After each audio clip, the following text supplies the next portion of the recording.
Hello दोस्तों, नमस्कार। मैं राहुल सिंह एक बार फिर से आप सभी का शॉर्ट स्टडी पे हार्दिक स्वागत करता हूं। दोस्तों, आज की क्लास में हम लोग पढ़ने वाले हैं वाक्यांश के लिए एक शब्द, जिसको अनेक शब्दों के लिए एक शब्द के नाम से भी जाना जाता है। इनका रोल इतना है कि ये 2 क्वेश्चन पूछे जाते हैं एसएससी जीडी एग्जाम में। 4 नंबर के क्वेश्चन हैं। इस तरफ हमने लिखा है जो भी प्रीवियस ईयर 2024 में पूछे जा चुके हैं, और इस तरफ जो पूछे जाने की संभावना है। इसकी 4 क्लासें आएंगी। चारों क्लासों में हम लोग वाक्यांश के लिए एक शब्द पूरा कवर कर लेंगे। इससे बाहर एग्जाम में नहीं जाने वाला है। तो आइए देखते हैं। हमारा पहला है जो संविधान के अनुकूल हो। मतलब जो संविधान में बातें लिखी गई हो। अनुकूल का मतलब होता है जो उसी तरफ हो, जो संविधान में बातें लिखी गई हैं उनके लिए इनको एक शब्द में क्या कहेंगे? उसे कहेंगे संवैधानिक। क्या कहेंगे? जो संविधान के अनुकूल हो उसको संवैधानिक कहा जाता है। इसी तरीके से एक शब्द होता है जो संविधान के अनुकूल ना हो। जो संविधान के अनुकूल ना हो उसको क्या कहते हैं? असंवैधानिक। याद रखेंगे, जो संविधान के अनुकूल है उसे संवैधानिक, यानी कि संविधान में उसका वर्णन है, और जो संविधान के अनुकूल ना हो उसे असंवैधानिक कहते हैं। दूसरा है जिसका उदय हाल में हुआ हो, यानी कि जिसका उदय हाल में हुआ हो उसे क्या कहेंगे? उसके लिए एक शब्द है नवोदित। नवोदित, ठीक है। इसी तरीके से एक शब्द होता है जिसका जन्म अभी अभी हुआ हो। ठीक है, जिसका जन्म अभी अभी हुआ हो उसको एक शब्द, उसके लिए एक शब्द है नवजात। जैसे जिसका उदय हाल में हुआ हो उसके लिए नवोदित, नवोदित यानी कि नव उदित। ठीक है, हाल में हुआ हो उसको नवोदित, और जिसका जन्म अभी अभी हुआ हो उसको नवजात कहेंगे। अगला है हमारा जिसकी कोई उपमा ना हो उसे अनुपम कहते हैं। इसको अद्वितीय भी कह सकते हैं आप। इसके जैसा कोई नहीं, अनुपम यानी अद्वितीय। अगला है हमारा जो बाह्य संसार के ज्ञान से अनभिज्ञ हो। ये सारे जो वाक्यांश के लिए एक शब्द हैं इस तरह के, ये सारे पूछे जा चुके हैं, और एसएससी में आपको पता होगा कि बार बार क्वेश्चन रिपीट होते रहते हैं। तो जो बाह्य संसार के ज्ञान से अनभिज्ञ हो उनके लिए एक शब्द क्या है? आलोकज्ञ। क्या है? आलोकज्ञ। जो बाह्य संसार के बारे में कुछ भी, अनभिज्ञ का मतलब क्या होता है? बिल्कुल भी जानकार, मतलब ज्ञान से अनभिज्ञ है, कुछ भी नहीं जानता। जो बाह्य संसार के ज्ञान से अनभिज्ञ हो उसको आलोकज्ञ कहते हैं। अगला क्या है? जिसका कोई इलाज न हो। जिसका कोई इलाज न हो उसको क्या कहेंगे? ला इलाज कहेंगे, या असाध्य भी कहते हैं इसको। असाध्य, असाध्य। याद रखेंगे, जिसका कोई इलाज ना हो उसके लिए एक शब्द है लाइलाज, या इसी को असाध्य भी कहा जाता है। अगला है समान दृष्टि से देखने वाला, यानी कि सबको समान दृष्टि से देखने वाला। ठीक है, उसको क्या कहेंगे? समदर्शी। याद रखेंगे, समदर्शी, समान दृष्टि से देखने वाला। आप इसको ऐसे समझ सकते हैं जैसे एक बाप के 2 लड़के हैं, दोनों को समान नजरों से देखना, भेदभाव ना करना, ऐसा समझ सकते हैं आप। तो उसको क्या कहेंगे? समान दृष्टि से देखने वाला, समदर्शी।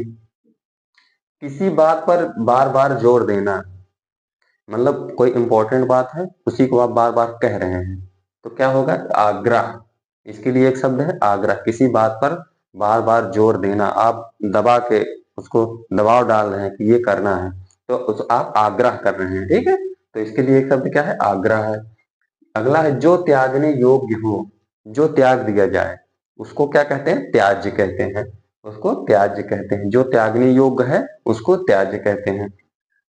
जिसे व्याकरण का ज्ञान हो, जिसे व्याकरण का ज्ञान हो उसे क्या कहते हैं? व्याकरण। यार आसान सा है, व्याकरण से व्याकरण बना है, तो जिसको व्याकरण का ज्ञान होगा उसे व्याकरण कहेंगे। और अगला है हमारा जो सुना हुआ ना हो। जो सुना हुआ ना हो, जो सुना हुआ ना हो उसे आश्रव्य कहते हैं। क्या कहते हैं?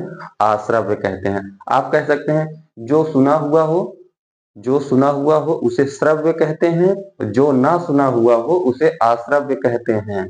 ध्यान रखेंगे, जिसे प्राप्त ना किया जा सके, जिसे प्राप्त ना किया जा सके उसे अप्राप्त कहते हैं। आप कह सकते हैं जिसे प्राप्त किया जा सके उसे प्राप्त कहते हैं।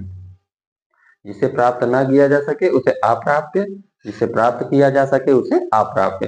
अगला है जिस पर हमला किया गया हो, जिस पर हमला, यहां से 3 क्वेश्चन मिलते हैं देखने को।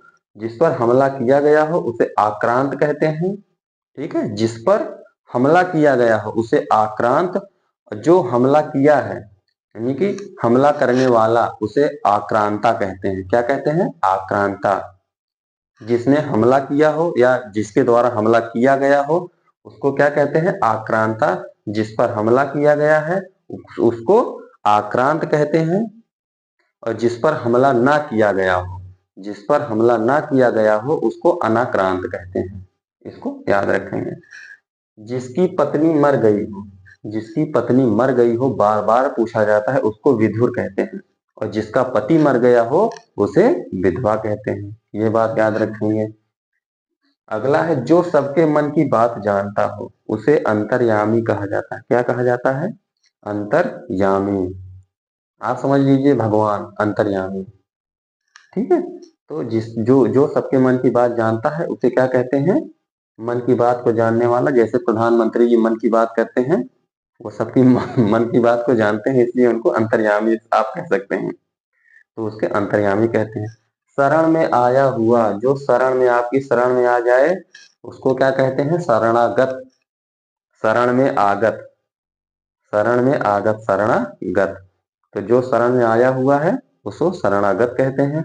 नगर में रहने वाला, जो लोग नगर में रहते हैं या शहर में रहते हैं, नगर में रहने वाला नागरिक, ठीक है, नगर में रहने वाला नागरिक। अगर पूछ ले ग्राम में रहने वाला या गांव में रहने वाला तो ग्रामीण हो जाएगा, ठीक है। शहर में रहने वाला शहरी, नगर में रहने वाला नागरिक। दो पहाड़ों के बीच का खाली स्थान, दो पहाड़ों के बीच का खाली स्थान बहुत पूछा जाता है, घाटी कहते हैं। क्या कहते हैं? घाटी कहते हैं। दो पहाड़ों के बीच का खाली स्थान घाटी कहलाता है। तो 2 बार आप इसको पढ़ लेंगे, बहुत आसान से है, ये पूछे गए क्वेश्चन है। अब इधर देखेंगे जो पूछे जाने की संभावना है। तो 4 क्लास में, 3 क्लास में हम जो पूछे गए हैं उसको खत्म कर देंगे, साथ साथ जो पूछे जाने की संभावना है। चौथी क्लास हमारी आएगी जो एग्जाम ओरिएंटेड होगी, ठीक है। तो आप चौथी क्लास जरूर देख के जाना। ये इसको लाने का मतलब है जो पूछे गए हैं, पूछे जा चुके हैं, इसको दिखाने का मतलब पर्पज है कि इतने आसान आसान क्वेश्चन पूछे गए हैं वाक्यांश के लिए एक शब्द से। बाकी आप 1-2 बार आप पढ़ लेंगे, बहुत ज्यादा ये नहीं कि हम 200 300 400 पढ़ लें, उसमें भी कुछ नहीं होगा। आप एग्जाम ओरिएंटेड पढ़िए, थोड़ा पढ़िए लेकिन एकदम एग्जाम ओरिएंटेड पढ़िए, ठीक है। स्मार्ट स्टडी जिसको कहते हैं, हम पूरा पोथी लेके बैठ जाएंगे उससे कोई फायदा है नहीं। तो स्मार्ट स्टडी स्मार्ट वे में करिए। तो जिसके सर पर चंद्रमा हो उसे क्या कहते हैं? चंद्रशेखर कहते हैं। क्या कहते हैं? जिसके चंद्र पर चंद्रमा हो उसे चंद्रशेखर कहते हैं, याद रखेंगे। जीने की प्रबल इच्छा जिजीविषा कहलाता है। क्या कहलाता है? जिजीविषा, याद रखेंगे। यहाँ शुद्ध वर्तनी में लिखने को आता है ये जिजीविषा, जी जीविषा, जीने की प्रबल इच्छा जिजीविषा। गोद लिया हुआ पुत्र, जो गोद लिया हो जाता है पुत्र, जैसे किसी की संतान नहीं, राजा महाराजा गोद देते थे, उसको दत्तक कहते हैं। दत्तक पुत्र या दत्तक।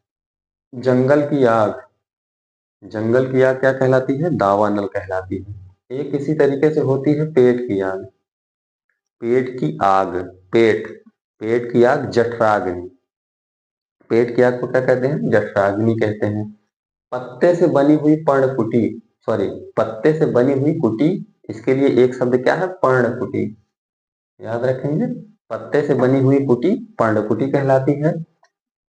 जिस पर मुकदमा चल रहा हो उसे प्रतिवादी कहते हैं। क्या कहते हैं? प्रतिवादी, याद रखेंगे। अगला है हमारा मरने की इच्छा रखने वाला, मरने की इच्छा रखने वाला मुमूर्षु। अगला है हमारा मुमूर्षु, जिसने ऋण चुका दिया हो उसे उऋण कहते हैं। उऋण, क्या कहते हैं? उऋण। क्या इसी को ऋण मुक्त कह सकते हैं, यानी कि ऋण से वो मुक्त हो चुका है, चुका दिया है, तो उऋण हो गया। अगला है हमारा जिसकी बाहें घुटने या जांघों तक हो, घुटना या जांघों तक होती है उसे क्या कहते हैं? अजान बाहु कहते हैं, ठीक है। क्या कहते हैं? अजान बाहु कहते हैं, इसको याद रखेंगे। अगला है हमारा बहुत कम बरसात होना, बहुत कम बरसात होना अल्पवृष्टि। क्या कहते हैं? अल्पवृष्टि। बहुत बार पूछा गया है, इसको याद रखना जरूर। बहुत कम बरसात होना अल्पवृष्टि। बिल्कुल बरसात ना होना, बिल्कुल बरसात ना होना क्या कहलाता है? अनावृष्टि। बिल्कुल बरसात ना होना अनावृष्टि। बिल्कुल बरसात ना होना अनावृष्टि कहलाता है। अगला है हमारा कम बोलने वाला। कल कम बोलने वाले के लिए एक शब्द है अल्पभाषी। अल्पभाषी या इसी को मितभाषी कहते हैं। मितभाषी, कम बोलने वाला, अल्पभाषी या मितभाषी। ठीक है। और अगला है हमारा थोड़ा जानने वाला अल्पज्ञ। जो थोड़ा जानता हो उसके लिए अल्पज्ञ कहते हैं। ठीक है, इसको आप याद रखेंगे। जिसका कोई घर ना हो, बहुत पूछा जाता है, जिसका कोई घर ना हो उसे अनिकेत के नाम से जाना जाता है। क्या कहते हैं? अनिकेत। याद रखेंगे, जिसका कोई घर ना हो उसे अनिकेत कहा, उसके लिए एक शब्द क्या है? अनिकेत है। अगला है हमारा परंपरा से चली आ रही कथा। परंपरा से, जो कि परंपरा यानी पुराने जमाने से, समय से, काफी सदियों से चली आ रही है, उसके लिए एक शब्द क्या है? तो अनुश्रुति। अनुश्रुति होता है, उसके लिए एक शब्द है अनुश्रुति। जिसे बुलाया ना गया हो, जिसे बुलाया ना गया हो उसे अनाहूत कहते हैं। अनाहूत। ठीक है, तो उसके लिए एक शब्द अनाहूत है। जिसके पास कुछ ना हो, जो समझ लीजिए मेरे पास कुछ 1 रुपए नहीं है मेरे पास, तो उसको क्या कहते हैं? अकिंचन। तो जिसके पास कुछ ना हो उसे अकिंचन कहते हैं, याद रखेंगे। अगला है जो पहले कभी ना हुआ हो। जो पहले कभी कोई घटना ना घटी हो या पहले ना हुआ हो उसे अभूतपूर्व कहते हैं। ठीक है। और अगला है हमारा जिस पर आक्रमण ना किया गया हो अनाक्रांत। अभी वहां बताया, जिस पर आक्रमण ना किया गया हो उसे क्या कहते हैं? अनाक्रांत कहते हैं। और एक शब्द होता है दूसरों का भला करने वाला। दूसरों का भला करने वाला, उसको क्या कहेंगे? परोपकार कहते हैं। ये बात आपको याद रखनी है। तो उम्मीद करता हूं कि ये आप पढ़ लिया होगा और 90% लगभग क्लास में ही आपको याद हो चुका होगा। तो 1 से 2 बार आप पढ़ेंगे तो आपके दिमाग में पूरा कंठस्थ हो जाएगा। तो दोस्तों जरूर बताइए कमेंट करके क्लास कैसी लगी, और अगर चैनल पर नए हैं तो सब्सक्राइब करें, अपने सभी दोस्तों को शेयर करें। मिलते हैं नेक्स्ट क्लास में, तब तक के लिए धन्यवाद, नमस्कार, जय हिंद।